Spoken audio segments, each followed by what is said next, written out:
जय भीम. शुक्रवार दिनांक 21 नोव्हेंबर 2025 सम्राट वाचनमध्ये हा पहिला लेख आहे. लेखाचं शीर्षक आहे बोधिसत्वाची नेपाळ धम्मयात्रा. त्याचे लेखक आहेत मिलिंद मानकर.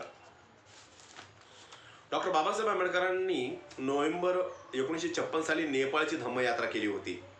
निमित्त होते चौथी जागतिक धम्म परिषद. बाबासाहेब या धम्मयात्रेत नेपाळच्या बौद्ध संस्कृतीने आणि अद्वितीय सृष्टी सौंदर्याने प्रभावित झाले होते. बौद्ध परिषदेचे अध्यक्ष मलाल सेकर म्हणाले, बुद्धांच्या भूमीतून एक महान पुरुष आलेला आहे, तो म्हणजे डॉक्टर B.R. आंबेडकर. त्याच वेळी बाबासाहेबांना बोधिसत्व ही मानाची पदवी समारंभपूर्वक बहाल करण्यात आली होती. नेपाळ देशी नोव्हेंबर 1956 साली चौथी जागतिक धम्म परिषद भरली होती. धम्म परिषदेच्या 1 महिन्यापूर्वी डॉक्टर बाबासाहेब आंबेडकरांनी नागपूरच्या पवित्र दीक्षाभूमीवर 14 ऑक्टोबर 1956 रोजी आपल्या कोट्यवधी अनुयायांना बुद्ध धम्माची दीक्षा दिली आणि स्वतःही बुद्धपदी लीन झाले. या मंगलदिनी बुद्धांचा प्रेम, दया आणि करुणेचा संदेश जगभर दुमदुमला. त्यामुळे नेपाळच्या धम्म परिषदेला आत्यंतिक महत्त्व प्राप्त झाले होते. बाबासाहेब या परिषदेत बुद्ध धम्मासंबंधी जगासमोर कोणतेही विचार मांडणार याची प्रचंड उत्सुकता शिगेला पोहोचली होती. संपूर्ण बौद्ध जनतेचे लक्ष या परिषदेकडे आकृष्ट झाले होते. तत्पूर्वी श्रीलंका 1950, जपान 1952 आणि ब्रह्मदेश 1954 या देशात भरलेल्या धम्म परिषदेला हे बाबासाहेब आवर्जून उपस्थित होते. डॉक्टर बाबासाहेब आंबेडकर नेपाळला जाण्याकरिता दिल्लीहून विमानाने 12 नोव्हेंबर 1956 रोजी निघाले. माईसाहेब आंबेडकर, डॉक्टर मालवणकर, बळवंतराव वराळे, प्राचार्य M.V. चिटणीस आणि बाळू कबीर हेही सोबतीला होते.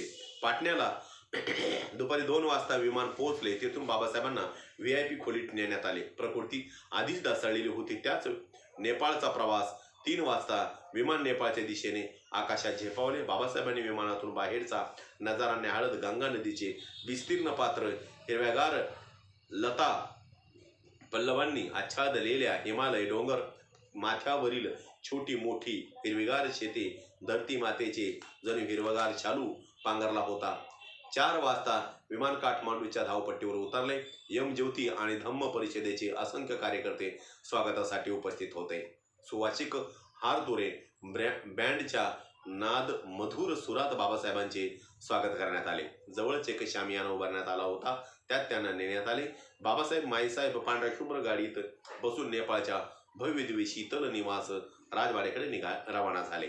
शीतल निवास म्हणजे नेपाळ नरेशाचा जुना राजवाडा, जो काठमांडूच्या महाराजगंजला असून तिथे आता राष्ट्रपतीचे कार्यालय आणि निवासस्थान आहे. 18 एकर जागेवर पसरलेला हा वैभवशाली राजवाडा राणा प्रधानमंत्री चंद्र समशेर यांनी 1923 साली सुपुत्र कृष्ण शमशेर यांच्यासाठी उभारला होता. राजवाड्याला 1934 साली भूकंपाचा तडाखा बसला आणि 2025 साली उसळलेल्या जनक्षोभाच्या हिंसाचारात आगीच्या भक्ष्यस्थानी पडला. बाबासाहेबांचे शीतल निवासात 13 ते 21 नोव्हेंबरपर्यंत वास्तव होते. प्रतिनिधींसाठी जेवणाच्या 2 खोल्या राजवाड्याच्या माडीवर होत्या. प्रतिनिधींच्या जेवणाची सोय धर्मोदय संस्थेअंतर्गत करण्यात आली होती. मात्र बाबासाहेब नेपाळ सरकारचे सन्माननीय पाहुणे असल्यामुळे त्यांना खास जेवण वाढले जाईल.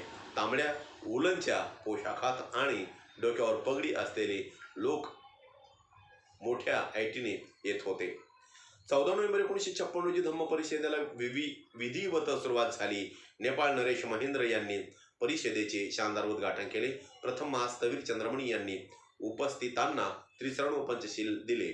त्यानंतर विश्व बौद्ध परिषदेचे अध्यक्ष मलाल सेकर माईकवर आले व म्हणाले, आजच्या विश्व बौद्ध परिषदेचे बुद्धाच्या भूमीतून एक महान पुरुष आलेला आहे, तो म्हणजे डॉक्टर बाबासाहेब आंबेडकर. पुन्हा एकदा टाळ्यांचा कडकडाट झाला. बाबासाहेब, माईसाहेब आणि महाथेरो चंद्रमणी नरेशांच्या शेजारीच बसले होते. मागच्या बाजूला गणमान्य पाहुण्यांसोबत बळवंतराव वराळे, प्राचार्य चिटणीस आणि बाळू कबीर बसले होते. परिषदेला श्रीलंका, जपान, ब्रह्मदेश, चीन इत्यादी देशातील बौद्ध अनुयायी बहुसंख्येने हजर होते. तिबेट, भूतानमधील लामांचीही लक्षणीय उपस्थिती होती. 15 तारखेला परिषदेला पुन्हा सुरुवात झाली. प्रकृती अस्वस्थामुळे बाबासाहेब जास्त वेळ बसू शकले नाही. इच्छा असूनही परिषदेत भाग घेता येत नाही म्हणून एक प्रकारची खंत त्यांच्या चेहऱ्यावर झळकत होती. अशाही अवस्थेत दुसऱ्या दिवशी ते स्वयंभूनाथ महाराजांच्या दर्शनासाठी बाहेर पडले. महावीर 300-400 फूट उंचीवर एका टेकडीवर आहे. ही टेकडी चढून जाणे त्यांना शक्य नव्हते. एका डोलीत बसून त्यांना नेण्यात आले. टेकडीवर पोहोचल्यावर काही लोक त्यांच्या सभोवताल गोळा झाले. त्यात अमेरिका विद्यापीठाचे एक प्राध्यापक होते. विहार बघितल्यानंतर मंडळी खाली उतरली. या विहाराची ऐतिहासिक पार्श्वभूमी लक्षात घेता प्रसिद्ध सिने अभिनेत्री दीप्ती नवल यांच्या सुंदर अभिनयाने सजलेल्या पंचवटी या चित्रपटाचे चित्रीकरण याच परिसरात झाले होते. काठमांडूपासून सुमारे 2-3 मैलाच्या अंतरावर चिनी बौद्धांचा एक मोठा पॅगोडा आहे. बाबासाहेबांसह सर्वजण 4च्या सुमारास पॅगोडा पाहण्यास गेले. परिषदेच्या शेवटच्या दिवशी 20 नोव्हेंबर 1956 रोजी परिषदेचे अध्यक्ष मलाल शेखर यांनी बाबासाहेबांना बुद्ध धम्मात अहिंसेचे स्थान या विषयावर बोलण्याची विनंती केली. इतर सदस्यांनी बुद्ध व कार्ल मार्क्स विषयावर बोलावे असा आग्रह धरला. बाबासाहेबांनी बुद्ध व कार्ल मार्क्स या विषयावर बोलण्याचे मान्य करून प्रकृती बरी नसतानाही 1.5 तास उभे राहून भाषण दिले. हे आश्चर्यच. याच परिषदेत डॉक्टर बाबासाहेब आंबेडकरांना समारंभपूर्वक बोधिसत्व ही मानाची पदवी अर्पण करण्यात आली. बाबासाहेब 21 नोव्हेंबर 1956 रोजी विमानाने लिंबोनीला आले. लिंबोनी बुद्धांच्या जन्मस्थळ. सम्राट अशोकाने आपल्या राज्याभिषेकाच्या 20व्या वर्षी इसवी सन पूर्व 245 लिंबोनीची धम्मयात्रा केली होती. त्यावेळी त्यांनी प्रस्तर स्तंभावर 9.5 फुटाचा ब्राह्मी आणि पाली भाषेत लेख कोरला. त्यात म्हटले आहे, याच ठिकाणी बुद्धाचा जन्म झाला.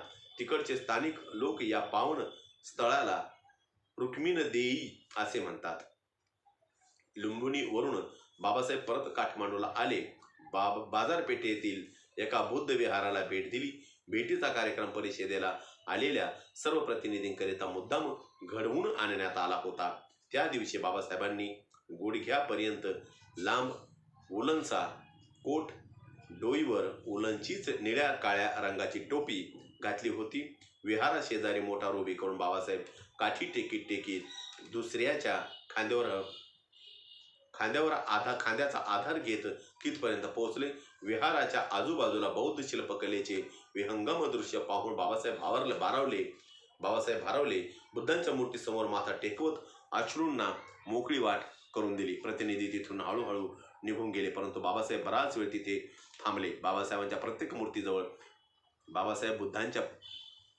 बुद्धांच्या प्रत्येक मूर्तीजवळ आस्थेने विचारपूस करीत काही काळ उन्हात खुर्चीवर बसले.